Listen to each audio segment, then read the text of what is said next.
You're listening to a Frequency Podcast Network production in association with City News. If you're wondering what's different in Canadian federal politics today, the answer is nothing and everything. Today, I'm announcing that the Liberal Party has reached an agreement with the New Democratic Party to deliver results for Canadians now. This supply and confidence agreement starts today and will be in place until the end of this Parliament in 2025. The agreement reached between the Liberal and New Democratic parties doesn't allow for anything that they couldn't have already done together without it. It doesn't change how government works, but it might change how much it works. So in this difficult time when people needed help, we are using our power to get them that help. We're making sure people get help to get their teeth fixed, to get the medication they need, and we're not going to let the Liberal government off the hook. We're going to continue to fight hard for people and continue to make sure we hold them to account to deliver these things that people need. This deal puts concrete policy moves on paper and on a timeline. It has the potential to turn a whole bunch of campaign promises on both sides into tangible results. It also might end our recent cycle of federal elections every 18 months or so.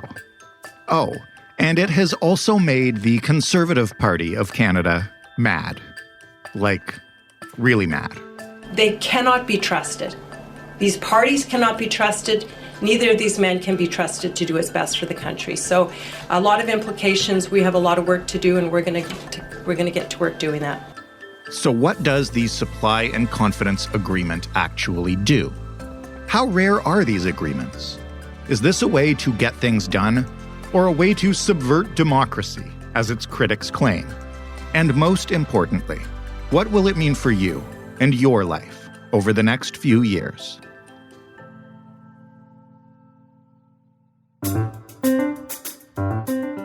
I'm Jordan Heath-Rawlings. This is The Big Story. Cormac McSweeney is the Parliament Hill reporter for City News and for us, by extension. Hey, Cormac. Hey, how's it going? It's going really well. I'm glad that you could find the time for us. I know in the wake of this deal, it must be pretty busy up there on the Hill. Just a little bit. Just a little bit. It's always an interesting time on Parliament Hill, it seems. Well, let's get this out of the way right now. We're going to get you to basically, give us an FAQ. I think a lot of people were surprised by this deal, and there are some nuances to it that may not be apparent on the surface. So first, what kind of deal is this? What actually is a supply and confidence agreement? Essentially, it's a tit-for-tat agreement. The opposition party, whoever it may be, and the government enter this agreement and create a deal where the opposition party in a minority parliament situation says, look, we've got enough votes here that we can prop up your government, that you won't have to worry about being taken down early, and for whatever set amount of time they agree upon, that opposition party will support the government of the day in terms of budgets, any confidence matters, really, spending bills, things like that, so that the government doesn't fall, so that we're not thrust into another election or questions about who might be governing the country if it falls too early after an election. And then in exchange for that, usually there are offers of policy matters, like following through on a number of issues. And so that's what we got here with this Liberal-NDP deal, where the NDP say, look, we're not going to topple you. We're going to support you to keep you up as the government of the day until, I believe it stretches until June 2025. So the two parties will work together on things that they see eye to eye on. Just to clarify, this is not a coalition government, right? What's the difference? Yeah, it's not a coalition government. Coalition governments happen when two parties after an election decide to work together to form government. And again, it's usually a minority government situation. And the other party that's hoping to support the party that won the most seats will then join cabinet in some way. That's usually how it works. So if it is a coalition, you would see, like, just using the Liberal-NDP example, it would mean that NDP leader Jagmeet Singh might become the deputy prime minister, or maybe NDP MP Peter Julian becomes the new finance minister, or Charlie Angus is the new Indigenous Services minister. Whatever it is, they agree to a certain amount of seats per party within the cabinet table, which means that both parties would be fully involved in making day-to-day decisions on the functioning of our country from a federal government's point of view. But that's not what we have here. The difference is that there are only a set number of issues that both parties have agreed upon here. The NDP is not going to be sitting around the cabinet table. It will not have votes on where they go on certain issues. They will, however, be having regular meetings with the Liberals to be keeping an eye on the items that they've agreed to work upon, to make sure that those things are actually getting done. So there will be several other issues that the NDP will not support the government on, not be involved in the decision-making over, and they're free in the House of Commons to vote against the government on those matters as long as they're not taking down the government in terms of a matter of confidence. Okay, that makes sense. And we're going to get to, in a minute, exactly what they are working together on and exactly what kinds of policies are at stake here. But maybe just first, how rare is this type of deal in Canadian politics? And more importantly, what do we know about how it came together and what was going on behind the scenes? So it's pretty rare in federal politics. It's pretty rare to see something like this. In fact, I'm unaware of any written formal agreement between a minority government and an opposition party to have a supply and confidence deal on the federal level. On the provincial level, we have seen this before. More recently, in 2017, in British Columbia, the NDP government of John Horgan had a razor-thin victory there, but they were able to team up with the Greens in order to, with a similar agreement to this, and I understand that this is kind of what this whole agreement was based on, to be able to govern in British Columbia. It's not unheard of. It's happened in Canadian politics. It's just very rare to see this happen in federal politics. But that doesn't mean that it's something that is wrong or is not allowed. This is allowed. It's a parliamentary democracy. These sorts of deals to govern are quite common when you get outside of Canada. When you look to Europe, you will see a lot of wheeling and dealing that happens between many different parties in certain parliamentary democracies, where after every election, there is a period of parties trying to just get deals to work together. What we know about how this came about, I actually spoke with a government source about this. I was told that discussions really began in the fall after the election. Now, there was that initial conversation that happened between Prime Minister Justin Trudeau and all the opposition leaders. He spoke with all of them one-on-one to talk about how they could make Parliament work and where they could go from there. And making Parliament work was something that the Prime Minister talked about, I think, in his first news conference after the election, when he was kept to basically a status quo minority government. And he said that he had received the message from Canadians. So I'm told that there were some discussions that began in the fall about this, and then things kind of went silent for a little while. Then the discussions picked back up again between the Liberals and NDP in January. This came at a time when the government was looking at multiple crises coming out. You know, you had the blockade and the issues that were happening in front of Parliament Hill with the trucker convoy protests. And through February, you had the war in Ukraine. There was a lot of instability, both domestically and internationally. And, as the Prime Minister said in his news conference, he believes that the country needs some stability.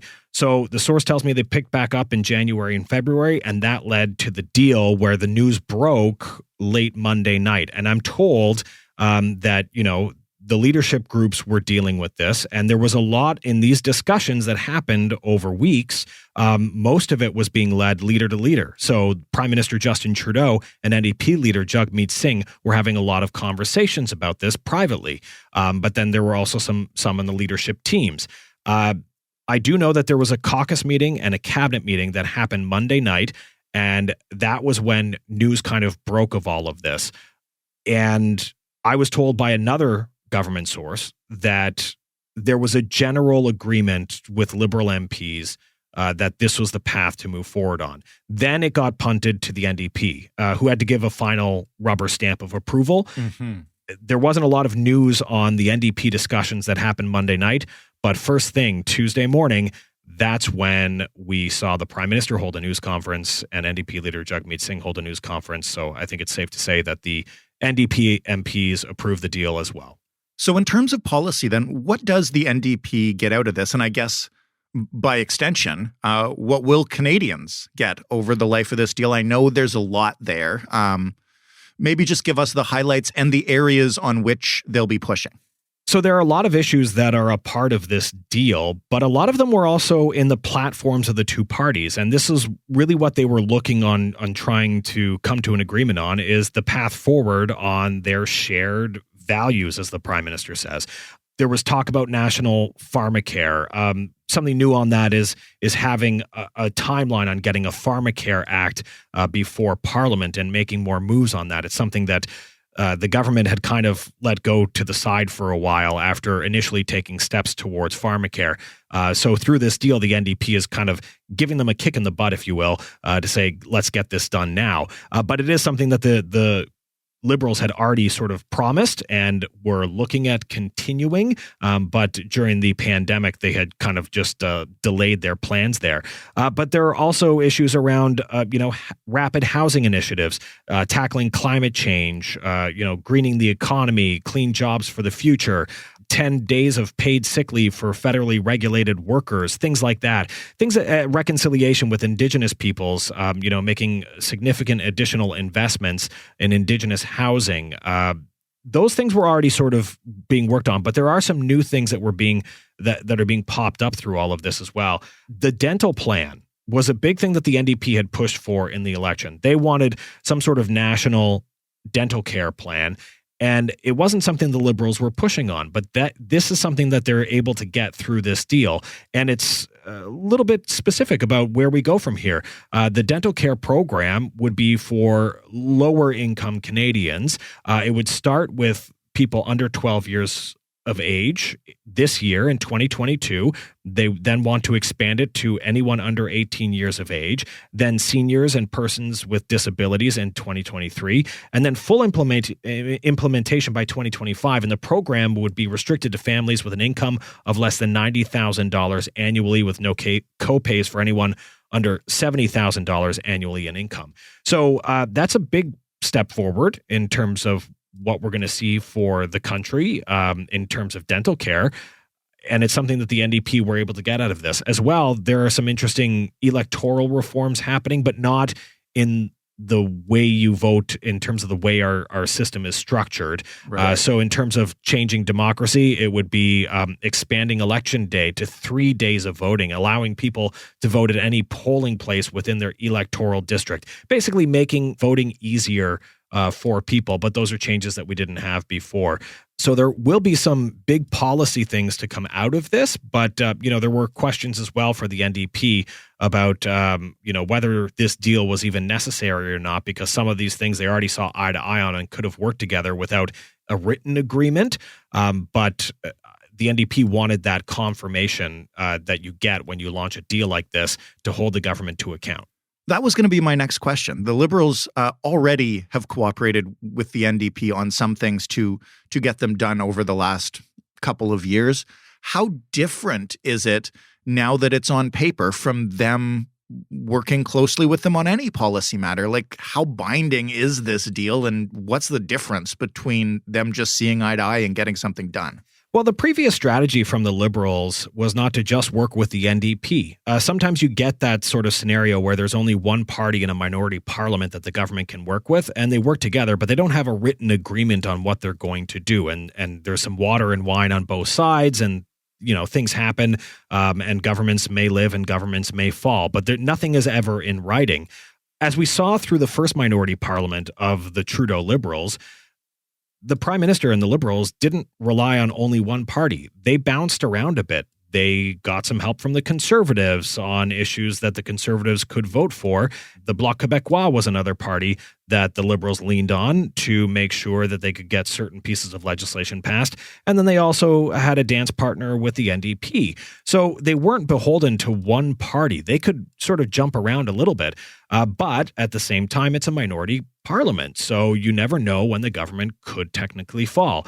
For the NDP, they didn't want to see this jumping around, and they wanted a little bit more say in where some of these policy items were going to go. Through getting this written deal, they're able to get some confirmation that they're going to be involved in the planning. What they want to see is going to get done on these specific items. On all other items that are not a part of this deal, they can, disagree. That's not going to be an issue. In return, the Liberals get stability. And at a time when we're facing, war in Eastern Europe, there are a lot of big questions about how much that could grow and where we could go from there. The Liberals were looking for some confirmation that they were able to govern, pass budgets, get things done in Parliament without having to worry about potentially falling with every spending bill that comes across the House of Commons. So both sides get something out of this. Right. Come the 2025 election, I think every party, whether they're opposed to this or involved in this, there are pros and cons to both sides about where we go from here and what this might mean in the next election. But for the time being, for the short term, for the next few years, it does mean, as long as everybody follows through on their promises, that we will have some stability here. But the NDP leader, Jagmeet Singh, did warn that if the Liberals fall short on these major items, they'll try to hold them to account, but if they don't follow through with their end of the bargain, then the deal is off. We played a couple of clips in the intro. The Conservative Party of Canada is, to put it mildly, pissed off about this. Why are they so angry about it? What are their criticisms? And if you can, which are substantive and which are more rhetoric? So clearly they're not happy. They're calling this a callous power grab from the Prime Minister to get a majority government, an acting majority government, when he was handed a minority government by the voters in the fall election. That's the way the Conservatives are framing it. They also call it backdoor socialism, and they claim the country is in for a real rough ride. They say this is proof that taxes are going to go up. Interim Conservative leader Candice Bergen made some other claims as well that we would have to fact check because they might not accurately reflect what the situation is. She says this is a coalition and the NDP would be in control of the government.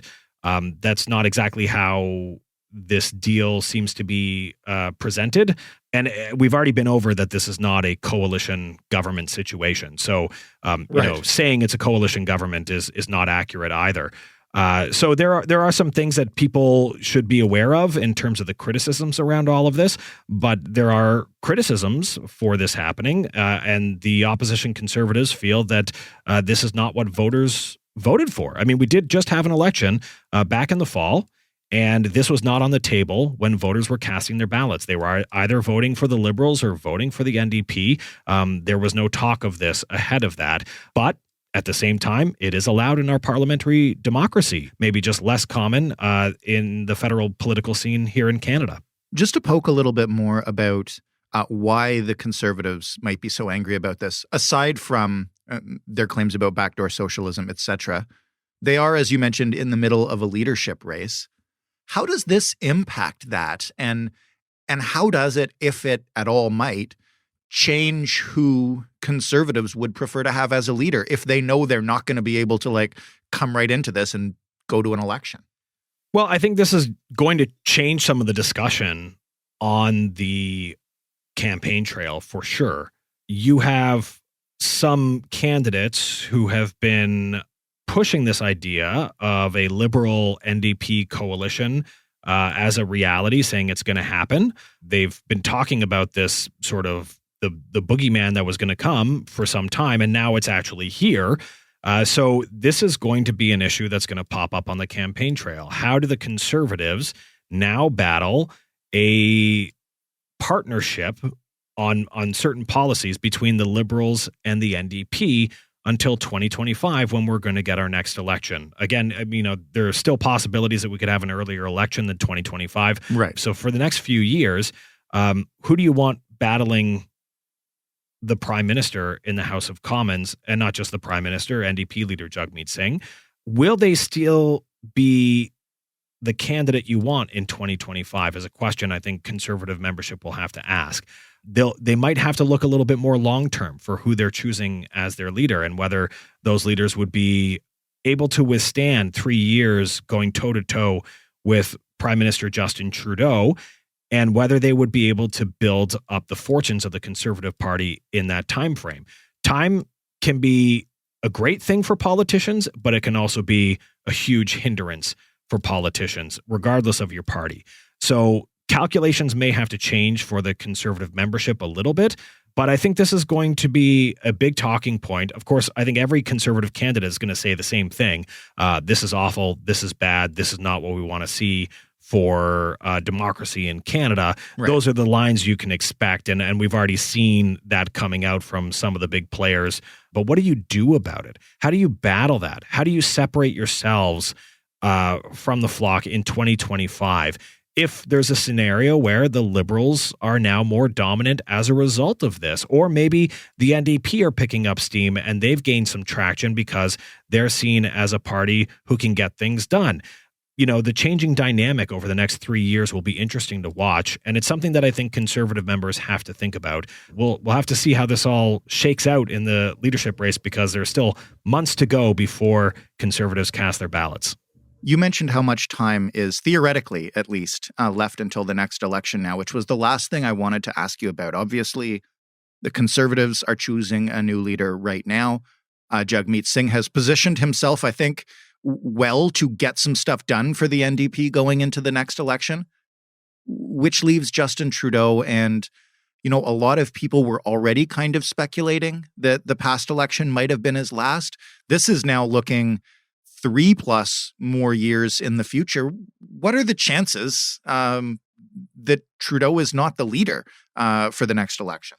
Well, in the fall of 2025, Justin Trudeau will have been prime minister for about a decade. That's a long time for a prime minister to be in that role. He has said, both after the election and when asked during his news conference in regards to this deal being announced, if he would be the prime minister and the Liberal leader heading into the next election. And both times he has not hesitated in saying, yes, I plan to be the Liberal leader heading into the next election. That is my plan. Okay. So he says he's not going anywhere. But then again, we've seen many politicians over our time do about faces or change their position on something. So it's not quite clear where we may go with that. But if we take him at his word, he's going to be the prime minister and the Liberal leader heading into the next election. Things could change. There are pros and cons. I think I said earlier, pros and cons to both parties involved in this deal, as well as the opposition parties who are not fans of this. For the NDP, there are already some, I call them hardcore New Democrats, people who are very into the party. I've seen on Twitter and seen through other discussions that there are some who believe that, they're selling out their beliefs in some way, or that the NDP will become obsolete by 2025 because the Liberals under Justin Trudeau have basically been slowly taking more and more of their ideas and since 2015 and have really become the more dominant progressive force. And so there are fears that the NDP will be significantly weakened. Jagmeet Singh's response to that is that, he said he doesn't care what the discussion is heading into the next election. He's able to get something done for Canadians, and that's what matters to him. Getting dental care for low-income people who can't afford to fix their teeth, to even have basic oral hygiene checkups. That's what he cares about. So we'll see whether this is a bonus, because voters may look at this and say, look, the NDP is getting stuff done. They're actually using their parliamentary powers for the good, and that might be beneficial for them, or it could be a hindrance. For the Liberals, they'll be in power for a decade, usually around that time frame, Canadians get itchy and start to look at other options. But if there is another minority situation after the next election, that could benefit, and we could see potentially another deal like this. But, the opposition parties who don't like this deal, the Conservatives and the Bloc Québécois, may be railing hard against the Prime Minister, saying you can't trust him. Look what he did in the last election. He ran for a Liberal government and then turned around and cut a deal with the NDP. We've already heard this line coming from the interim Conservative leader, and I think that's a line they're going to repeat nonstop until 2025. So we'll have to wait and see whether this is a bonus for the Liberals and they can squeeze out another mandate after this, or whether this is going to further hurt them when they head to the polls after spending so long in power. For the Conservatives, I mentioned that they've been talking for some time about the boogeyman of a Liberal-NDP coalition or partnership. Well, it's here now, and it's going to be here for the next few years. If this works out well for the NDP and the Liberals, and Canadians are really happy with what they saw there, it might not be as easy to capitalize on the campaign trail aside from rallying your base that was already probably going to vote for you anyway. Maybe the Conservatives can take back some people who might have fled to the People's Party, but there's a risk that if things go well for the Liberals and the NDP with this deal, that it might not help the Conservatives when they head to the ballot box in 2025. On the flip side, maybe things are problematic. Maybe there are issues. Maybe cost of living does not go down and Canadians are still sick and tired and hurting in their pocketbooks. If that happens, then the Conservatives could be seen as this shining light. For the Bloc Québécois, a different scenario, of course, because they're so focused on Quebec. However, again, if there are a lot of items that really appeal to Quebecers out of all of this, that could be an issue for the Bloc Québécois in maintaining relevance as well. In a minority situation, the Liberals had to lean on the Bloc to try and get legislation passed. They no longer need the Bloc. There's going to be no reason for the Liberals to give in to any amendments that the Bloc could be looking for. So it takes away some of the ammunition the Bloc might have, saying, look, we can get stuff done in the House of Commons as well. But then again, it's the Bloc Québécois. They're sovereignists. They don't even want to be a part of Canada. So to say that they're useful in the House of Commons could be just saying, again, the House of Commons is disruptive and we don't need it anymore. And maybe it will, really push that sovereignist bloc back up again because it's been quiet for quite a long time. Maybe they could use this as a rallying point. So we'll have to wait and see what the strategies are. But there's so many different avenues this could go. I'm fascinated to see what the next 3 years hold. It will be fascinating to see. Thank you, Cormac. I think I speak not for any partisans, but maybe for tired journalists that at least it will be nice not to have another federal election in 6 months or 12 months. My wife and kids will be happy that I might not have to go to an election. But again, you know what? Elections are Canadians getting to pick and choose who they want to run their country. It's democracy. It ain't pretty, but it's the democracy we have. And, I'm happy to have a democracy. Indeed. Thank you again. Cormac McSweeney, Parliament Hill reporter for City News. That was The Big Story. For more from us, head to thebigstorypodcast.ca, find us on Twitter @TheBigStoryFPN, and of course, email us with story ideas, with compliments, with criticism, with whatever you got. The Big Story Podcast, all one word, @rci.rogers.com. You can find The Big Story in every single podcast player under the sun, including, apparently, Castro Podcasts, which is the favorite podcast app of one of our listeners. There you go. Thanks for listening. I'm Jordan Heath Rawlings. We'll talk tomorrow.